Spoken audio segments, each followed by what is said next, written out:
que el nacimiento no es el principio de la vida, que el nacimiento es el principio de una vida física, pero antes de nacer tú ya llevas una trayectoria de muchas vidas encarnando y que lo que te encuentras en esta vida, las circunstancias, el lugar donde naces, la familia en la que te vas a criar, esto lo eliges antes de nacer. Todo lo que eliges está relacionado con lo que ha pasado en otras vidas, es decir, que el argumento de esta vida se engancha en el argumento de las vidas anteriores, como una serie, ¿no? Donde cada capítulo, pues, el argumento está enlazado, cada capítulo uno con otro.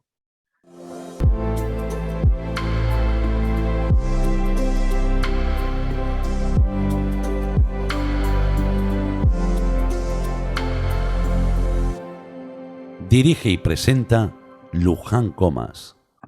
De nuevo os saludamos desde esta plataforma de Somos Alma. Estamos felices de estar con vosotros una vez más, trayéndoos diferentes mensajes de aquello que se ve y de lo que no se ve, pero que sigue existiendo. Y una de las cosas que no se ven, pero todos sabemos que existe, es el amor, es la bondad, es la belleza. Pero ¿cómo se define? Es complicado. Hoy tenemos con nosotros a una persona que ya conocéis, es el doctor Vicent Guillem. Él es doctor en Ciencias Químicas por la Universidad de Valencia, escritor y conferenciante sobre temas de salud y espiritualidad, y es autor de los libros Las leyes espirituales, La ley del amor y director de la película El profeta del desierto. Además, estuvo trabajando durante 18 años en investigación en genética del cáncer en el Servicio de Hematología del Hospital Clínico de Valencia y actualmente es profesor de secundaria y feliz. ¿Es así, Vicent? Sí, sí, sí. Es como los futbolistas, ¿no? Que primero son futbolistas y cuando ya llega a cierta edad se hacen entrenadores. Pues más o menos Sí. conmigo ha pasado así, ¿no? Pues ahora ya no me dedico a la investigación, pero intento pues formar a los estudiantes para que algún día, pues, si tienen esa vocación, pues puedan, que se sientan atraídos por la investigación y que lo puedan conseguir, ¿no? Investigar. No, eso es importantísimo, además que lo que uno aprende como estudiante, si el profesor lo transmite, es tu futuro, son las bases de tu futuro. Es curioso, ¿eh? Cómo transmite un buen profesor, que además de conocimiento aporta un saber estar, un saber pensar, no sé, cuestionarte según qué cosas para ver qué es lo que uno siente sobre aquello. Yo creo que eso es la base, son las personas que nos gobernarán en un futuro próximo, ¿no? Y es importante lo que aprenden en la escuela, muy importante. Pues bueno, pues muchas gracias de nuevo por estar aquí. Y hoy vamos a hablar de un tema precioso que has escrito tú sobre él, es las leyes espirituales, la ley del amor, que es el segundo libro que has escrito, ¿no? Que está dentro de las leyes espirituales. ¿Qué es el amor? Bueno, a mí me gusta, aunque es difícil explicarlo con palabras, a mí me gusta definirlo como la capacidad de sentir a los demás como a ti mismo. Es decir, que cuando una persona ama a alguien, pues eh, percibe, siente, empatiza muy profundamente con esa persona y pues le gustaría que esa persona fuera tan feliz como desea serlo uno mismo, ¿no? Es como potenciar la conexión y la sensibilidad que tenemos también hacia nosotros, también hacia otros seres, ¿no? Entonces, yo más que definir a lo mejor el amor, que es bastante complicado, porque eso es más bien sentirlo que explicarlo con palabras, pues a lo mejor podríamos hablar sobre los efectos del amor, ¿no? Qué Los bonito. efectos. los efectos del amor es lo que comentábamos, ¿no? Cuando tú sientes que el otro es parte de ti, pues quieres que sea feliz. Y en los actos de tu vida, pues los enfocas a buscar la felicidad mutua, ¿no? La tuya y la de los seres a los que amas, ¿no?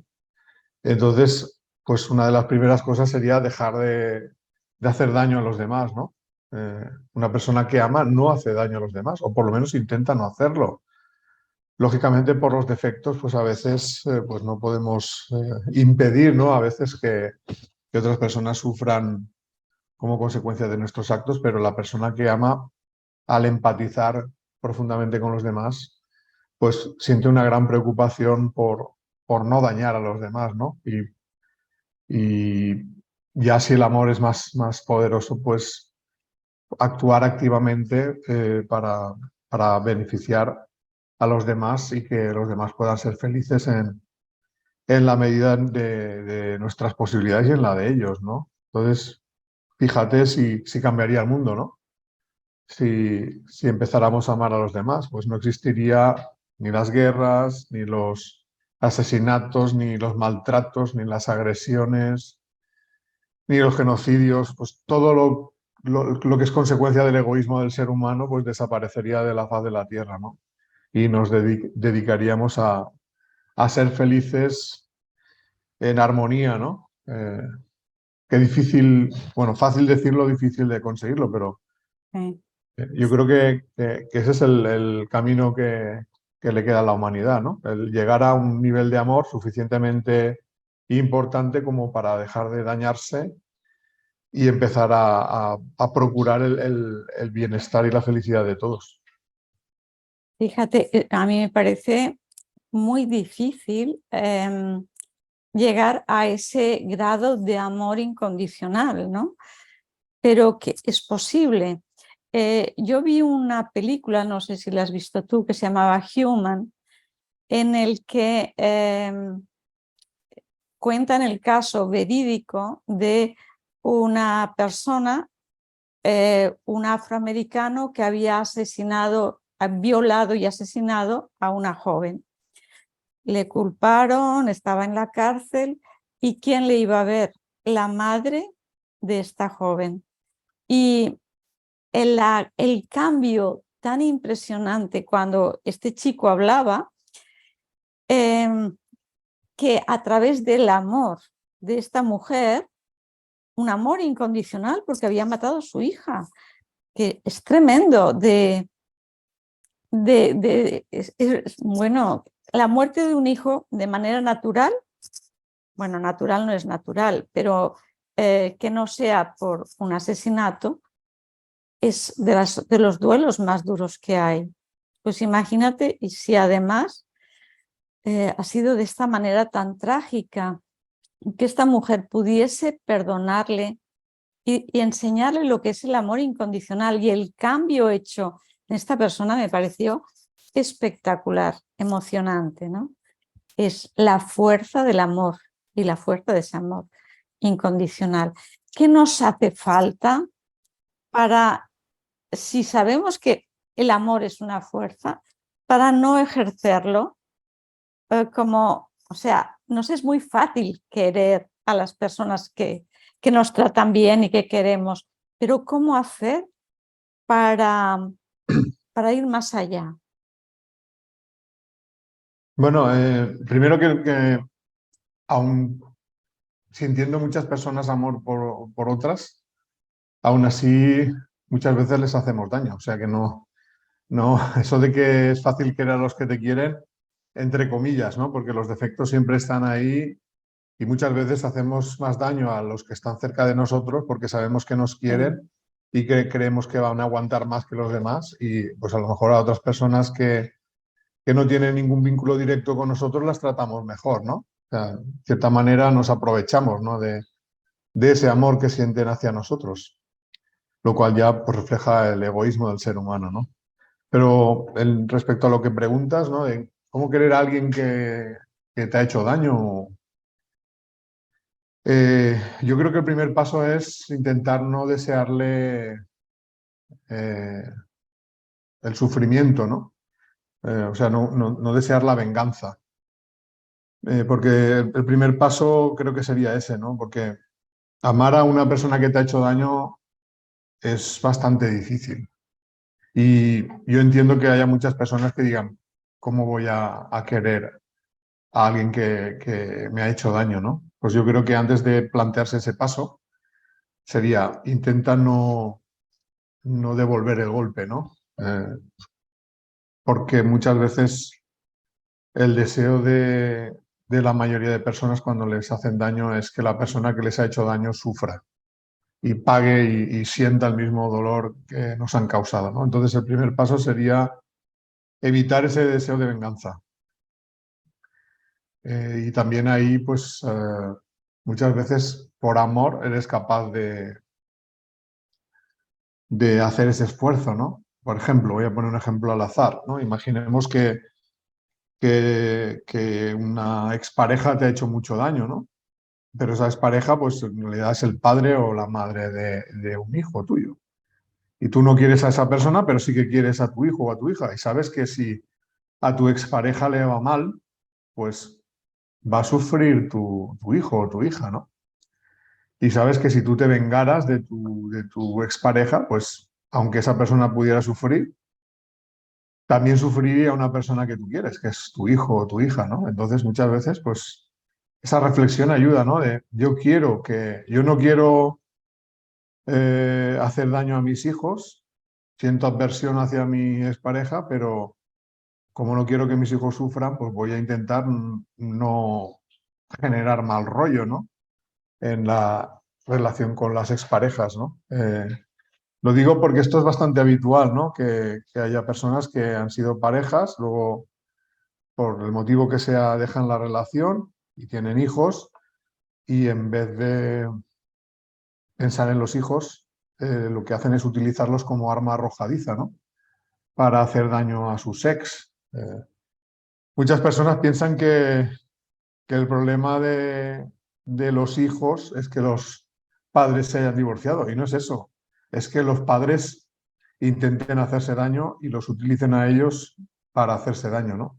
Con lo cual los hijos también acaban recibiendo daño, ¿no? Entonces, pues eso sería un ejemplo, ¿no? A veces te controlas en tus malos actos hacia una persona que te ha hecho daño porque sabes que perjudicarías a alguien a quien quieres. Así que, pues, en ese ejemplo, pues, puede estar el principio, ¿no? de un cambio, ¿no? Bueno, piensa en las consecuencias. Piensa en las consecuencias de qué puede ocurrir si tú haces daño a personas que te han hecho daño. Que también puedes dañar a los que son queridos para ti. Y a partir de ahí ya, cuando empiezas a no querer hacer daño porque quieres a alguien, quieres proteger a alguien, poco a poco ya de por sí ese esfuerzo que haces hace que al final ya la persona que te ha hecho daño tampoco le desees el mal. No, simplemente pues lo primero que pasará es que desearás que haga su vida y que no, por lógicamente no querrás que te haga daño, intentarás protegerte, pero ya no tendrás sentimientos negativos hacia esa persona. Y ya pues con el tiempo, ya si sigues profundizando en eso, incluso puedes llegar hasta querer a esa persona, ¿no? De una manera, digamos, pues eso, con el amor al prójimo, ¿no? Del que hablaba Jesús, ¿no? Ama a tu enemigo y perdona a quien te hace daño, ¿no? Eso ya requiere un nivel evolutivo bastante importante, ¿no? Que lógicamente, pues en este mundo tampoco se le puede pedir a todo el mundo que llegue hasta ahí. Por lo menos en una primera instancia, ¿no? Aunque ese sea el objetivo definitivo, el llegar a amar incondicionalmente, pues el camino pasa por amar primero a los que te aman y no hacerles daño, luego intentar no hacer daño en general a nadie, aunque te hayan hecho daño, y luego ya el paso definitivo es amar hasta los que te han hecho daño, ¿no?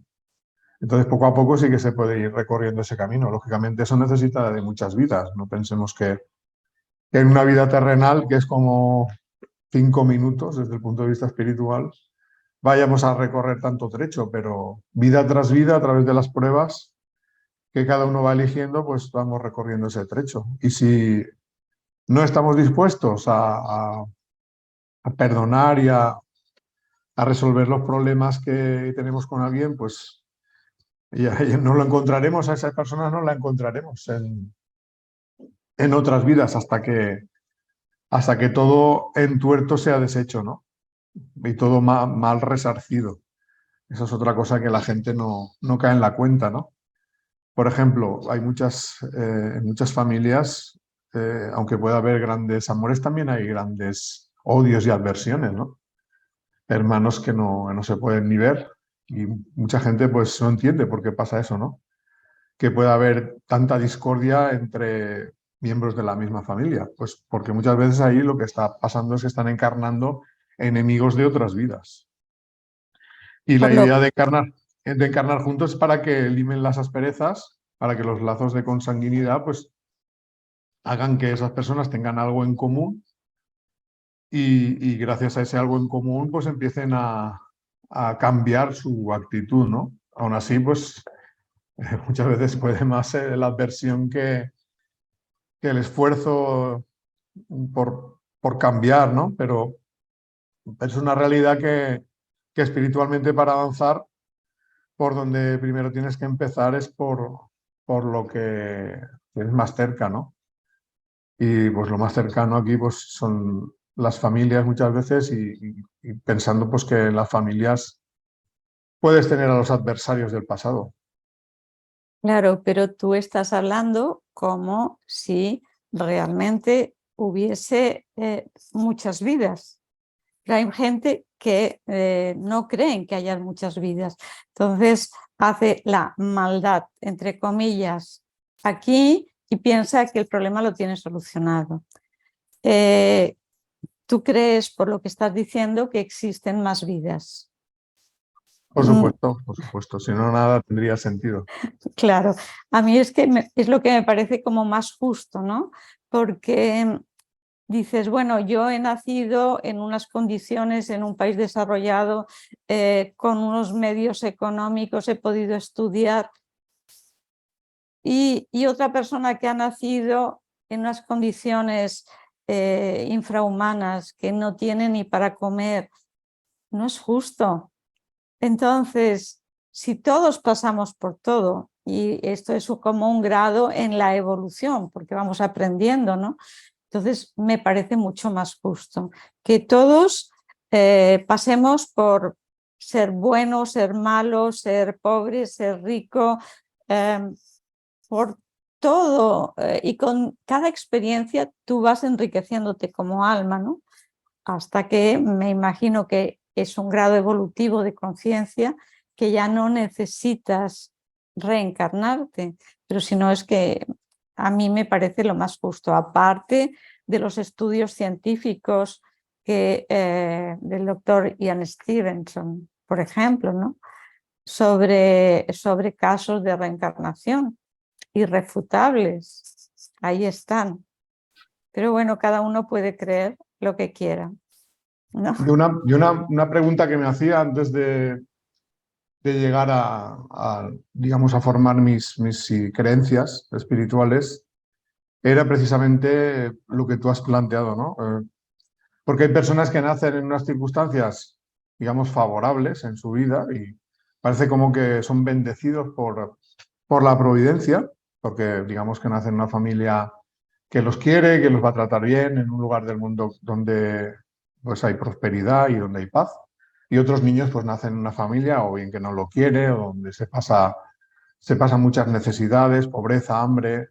Claro, si este fuera el principio de la vida para todos, entonces llegaríamos inevitablemente a la conclusión de que es injusta, porque parece que favorece a unos y perjudica a otros, ¿no?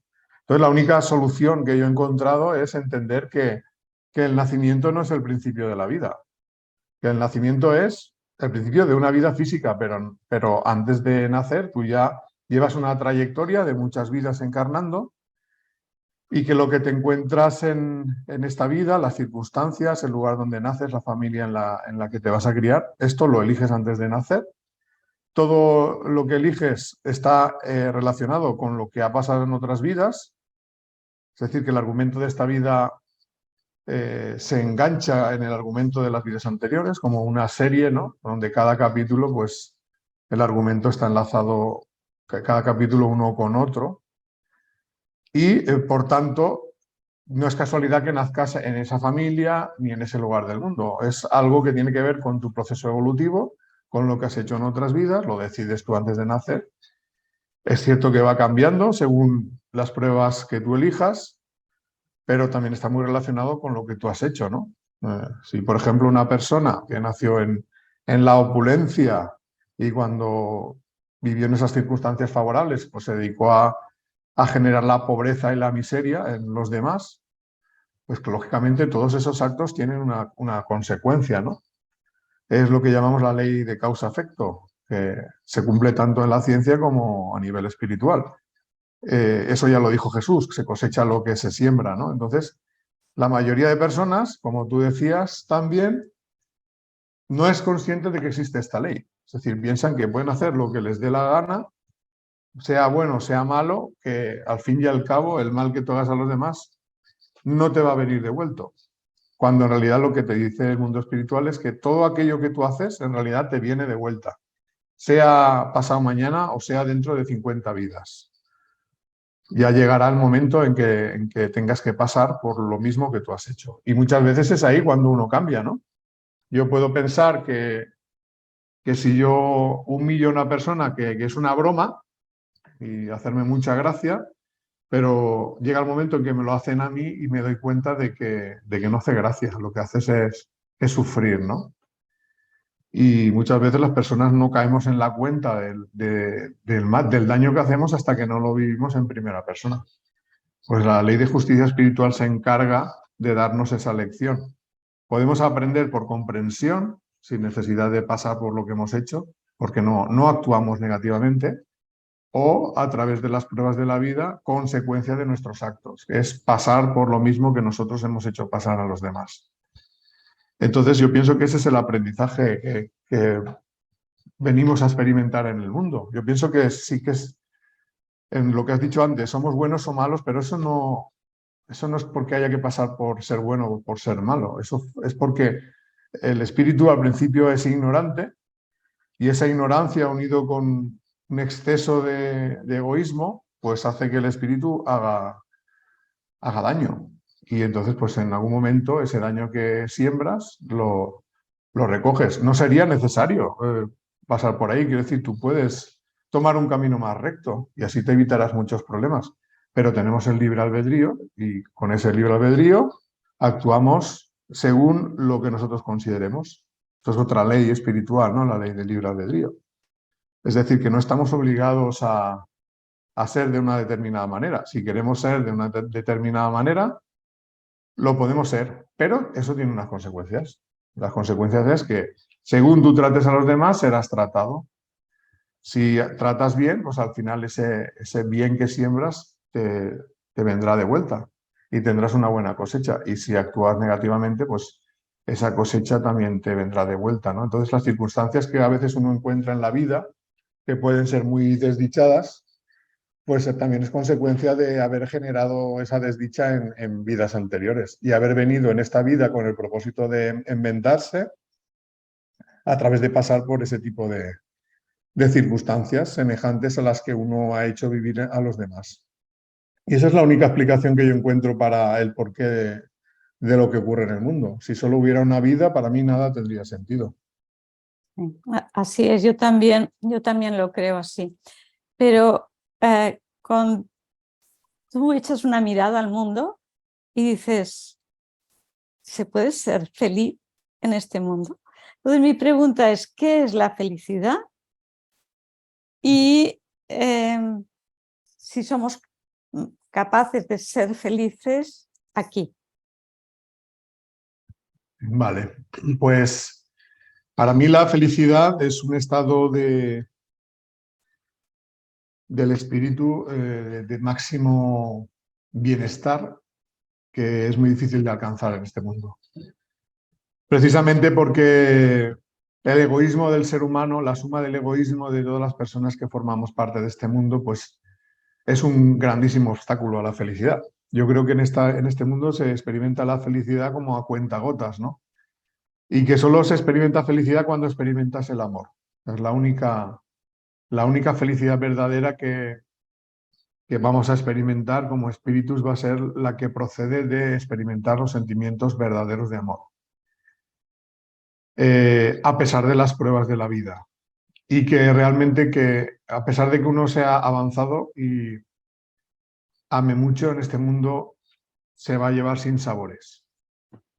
Porque es un mundo de muchas pruebas y donde, aunque uno sea, digamos, un espíritu justo y recto, al pasar por este mundo que es como un mundo enfangado, inevitablemente algo del fango del mundo te va a salpicar, aunque tú no hayas hecho nada por generar ese barro, ¿no? Entonces pienso que la felicidad verdadera del espíritu bien intencionado la encuentra cuando pasa al plano espiritual. Pero aquí ya se puede experimentar cierto grado de felicidad y esta será incrementando a medida que los espíritus vayan evolucionando y vayan convirtiendo este mundo en un reflejo de su evolución. Quiero decir, los mundos avanzados son aquellos en los que los espíritus son evolucionados y en esos mundos existe la felicidad, digamos, en esas civilizaciones como consecuencia del amor de la suma de los habitantes que existen en ese mundo. O sea, ellos actúan para hacer el bien y eso genera felicidad. En este mundo, pues todavía no hemos llegado ahí. Hay mucha gente que por el egoísmo hace daño a los demás, se hace daño a sí mismo y a consecuencia de ello, pues es muy difícil que no se sufra en la vida, ¿no? Siempre hay alguna cosa que va a estar intentando interferir en tu felicidad. Pero aún así pienso que el destino del ser humano es llegar a ser feliz, aunque le cueste mucho en entender esto, porque el ser humano de momento está en un estado de entre ignorancia y egoísmo que le nubla el entendimiento y pues la mayoría de gente no llega a ser consciente a qué ha venido a este mundo, ¿no? Creen que saben a qué han venido o enfocan la vida de una manera que ellos piensan que les va a generar felicidad. La mayoría de gente pues lo enfoca a tener una buena vida materialmente hablando, a la riqueza, al bienestar, que no me parece mal, pero pienso que es una equivocación, ¿no? Sobre todo si en ese camino pues perjudicas a los demás. Cuando el ser humano se dé cuenta que se viene aquí a mejorar interiormente a través de las pruebas de la vida, utilizará más provechosamente las encarnaciones y evolucionará más rápido. De momento, pues parece que se evolucione accidentalmente a través de tropezarse 50 veces con la misma piedra y a la 51 ya tomar conciencia que hay que cambiar el camino, ¿no? De momento es una evolución muy inconsciente para la mayoría del ser humano. Entonces creo que lo importante es que despertemos de esa inconsciencia y empecemos a saber, a tomar conciencia de a qué venimos a este mundo y a sacarle provecho a la encarnación. Yo creo que cada vez hay más gente que se ha dado cuenta que ya no somos tan bichos raros como hace unos años. Por ejemplo, antes que un científico creyera en la reencarnación era como, vamos, una herejía.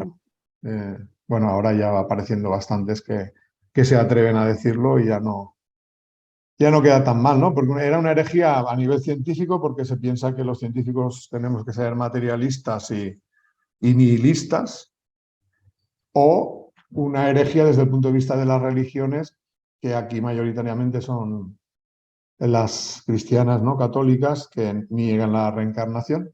Entonces, para ellos también es una herejía, ¿no? Que se crea la reencarnación, ¿no? Entonces, eso poco a poco va cambiando. Y en realidad cambia porque mucha gente, muchos seres se van dando cuenta de ello y ya no tienen tanto miedo como antes a expresar sus creencias, ¿no? Entonces, pues eso es un poco es como yo veo la vida, ¿no? Como entiendo la felicidad, ¿no? Que es una lucha bastante dura sobre todo para no dejarse llevar por el egoísmo, que parece que es lo que la corriente que impera en este mundo, ¿no? Si tú te dejas llevar por la corriente, pues acabarás siendo una persona pues, que solo piense en sí misma, insolidaria, que básicamente se despreocupe del bienestar de los demás. Y cuando empiezas pues, a actuar de otra manera, ¿no? Pues la gente se extraña. Pero yo creo que en el futuro ya habrá más gente que actúe con amor, ¿no? Ahora todavía, pues sí que se ven progresos. Quiero decir que ahora sí que se piensa más en el bienestar del ser humano, pero aún así para mí sigue siendo un progreso demasiado material, ¿no? O sea, se piensa siempre, por ejemplo, voy a poner un ejemplo, ¿no? Se cree que el progreso implica cambios a nivel social hacia una mayor igualdad, menos desigualdades, eso está bien, eso es correcto, pero dentro del progreso también se considera que el aborto forma parte de una mejora en el progreso. Y claro, yo no puedo estar de acuerdo con eso, porque para mí, igual que es importante el derecho de la mujer, también es importante el derecho del espíritu que encarna, ¿no? Entonces, pues claro, ¿por qué se cree que el aborto es algo bueno? Pues porque se tiene un concepto de la vida totalmente material, ¿no?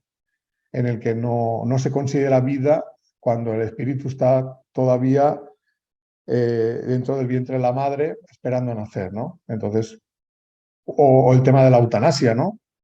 Ahora parece ser que la eutanasia también es algo positivo, ¿no? Y desde el punto de vista espiritual no es algo positivo, es querer cortar la vida de una persona antes de tiempo, ¿no? Entonces yo creo que ese tipo de cosas son equivocaciones que el ser humano adquiere porque no tiene una conciencia espiritual. Entonces hay avances en algunos aspectos que están bien, pero hay cosas en las que el espíritu humano está equivocado porque no tiene un concepto suficientemente avanzado en lo que se refiere a la espiritualidad, ¿no? Una pequeña reflexión, ¿no? Y eso se puede ampliar a muchas cosas, ¿no? Tenemos tendencia a pensar que solo tenemos derechos nosotros y no pensamos en los derechos de los demás, ¿no? Ese es el gran problema del ser humano, que siempre piensa en sus propios derechos, pero no piensa en los derechos de los demás, ¿no? Y menos los que no tienen voz para expresar que están sufriendo, ¿no? Entonces, creo que el ser humano necesita cambiar mucho más para entender exactamente qué es lo justo y qué es lo bueno desde el punto de vista espiritual.